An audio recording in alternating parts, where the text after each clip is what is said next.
هيحصل ايه لو اكتشفنا فجأة ان شغلنا او دراستنا او الحاجة اللي بنضيع فيها اغلب وقتنا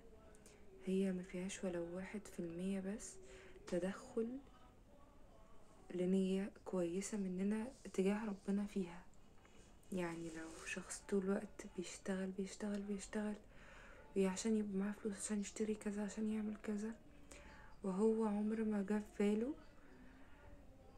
انه المفروض يحط نية خير جواه، ان انا بعمل ده مثلا لربنا، بعمل ده عشان اكون شكل كويس لديني، بعمل ده عشان اكون شكل حسن.